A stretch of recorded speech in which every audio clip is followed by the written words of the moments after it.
47 years since it's been none in the three on the back of a premiership. It came on the back of a 16-0 run last year in Kane.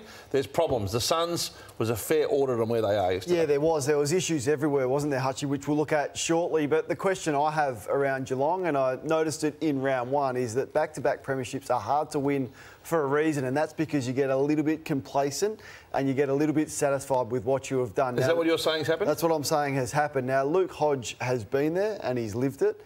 And he explained it on SEN. And then we're going to hear from Jeremy Cameron as well about what he got up to in the off-season. You probably do go over the top. You get a little bit happy with yourself. The runs that you went for on Christmas morning the year before because you lost to North Melbourne in a final, you don't do because, I've earned a rest. Everyone who you go and see, you have that extra beer because, we'll have one with me just because you want a flag. And so you do. Your intensity drops off that little bit. But if that happens for 25, and I'm not saying this happened with Geelong, but that's what happened with us in 2008. If it drops off just a little bit for everyone, that's a big gap. Tell you what, a month after the grand final, I felt like the furthest thing from an athlete. Jeez, I tell you what, the first steps on the road to 2023 were horrible. Those skin folds are over 120. All you can think about is like beer fumes and just food, just food, just that many Macca's burgers and hash brown. What are we having for breakfast? Hash browns, and that's it. Yeah, so it's amazing. Nothing wrong with Jeremy Cameron's fault, well, that's the thing, Hutchie. If that's what you're Jeremy Cameron might be able to get away with it. In fact, he can. But can Brian Myers get away with it? Can Tyson Stengel get away with it? Can Gary Rowan get away with it? Can Patrick Dangerfield get away with it? That's what I'm asking. And Lordo, there's the numbers on where they sat last year and where they sit for 3 rounds this year. Yeah, they're staggering numbers, isn't it? The best defensive team last year, now ranked 18th in the comp for marks against inside 50. And I've been there before, and I was part of a premiership side who I think guys took liberties in the way they started to drink a lot more alcohol. I also found that guys who are happy to play roles for the team to win a premiership suddenly wanted that back pocket, wanted to be a midfielder. Individual glory came into it rather than doing the team things first. That's why not many teams go back-to-back because, the complacency sets in. You're happy with yourself. Other teams like Melbourne are hungry, desperate. Collingwood, hungry, desperate. And that's over an off-season into the season. And I've never seen them so fumbly. So I just wanted to focus first on the fundamentals that they were so good at, the hitting targets, making things happen for each other. You touched on. And then this one was where they're ranked 18th for marks inside forward 50. There's players that normally they'd be shuffled across, but Lukosius had kicked 4 goals to this point. Kicks his 5th, where that was training drill sort of stuff, so massive concerns. And, Cara, they're a team that's relaxed, aren't they? They're allowed to almost train when they like and turn up as long as they do the work, but that's worked for them. And it has. For more than a decade. And it's worth pointing out, it might only be one flag, but a prelim the year before, a grand final the year before that, missed finals once under Chris Scott, so maybe they've just come to the end of the road, Matthew, even though they only got 2 flags under Chris Scott and 1 in the very recent... I don't think they're miles off. Like, they're 19 points, competitive against Collingwood, competitive against Carlton, underdone. They're just not as hungry, though. You mentioned Patrick Dangerfield, Kane.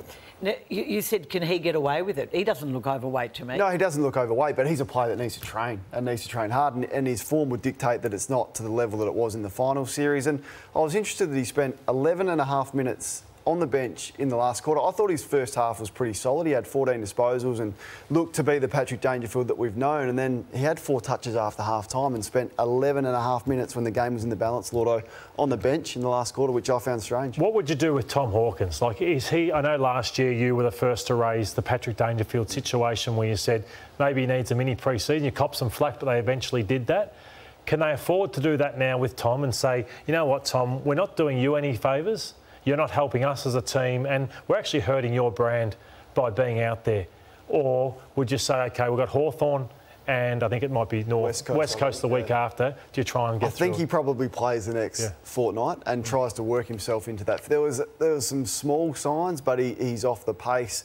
But they would have known that. So they're that far down the path that I think he just keeps playing now. The game's evolved, and we're seeing different tempo now in footy. And Collingwood, I just suspect or wonder whether that first final created a little bit of a blueprint of how to play against them last year, because they had Geelong on the ropes last year. So this is a differential where Geelong hurt you off turnover. So they punish you off turnover. You can just picture in your mind Holmes and Myers and Close and the way they run and punish you. So they were plus 15 in the final, plus 59 in the prelim, plus 26. But look at the way it's come down. The opposition is actually smacking them now with speed and run and carry.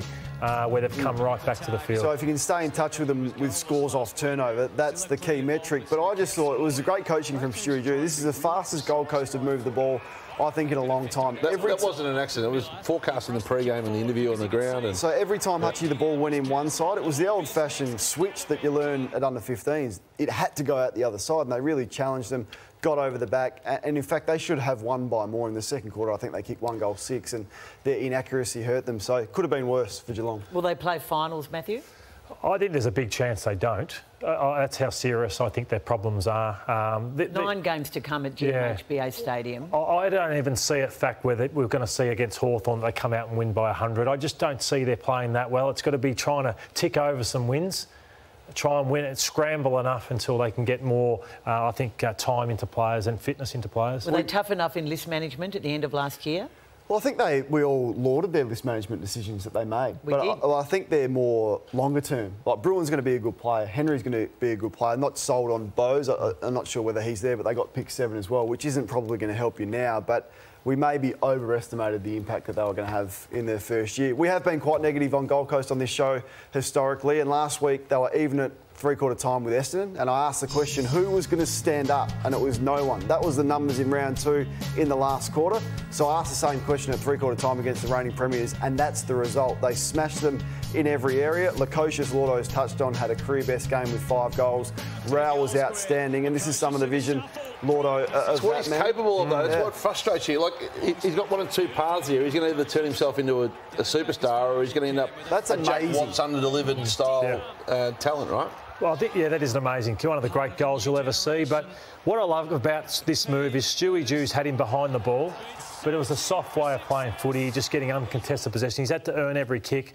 What I'll say, though, Kane, is on the Suns, we've seen this so many times before. So round 8 last year, they beat the Swans at the SCG. Round 9, they beat the Dockers. And then round 17, they beat Richmond at Marvel, and we thought they've arrived.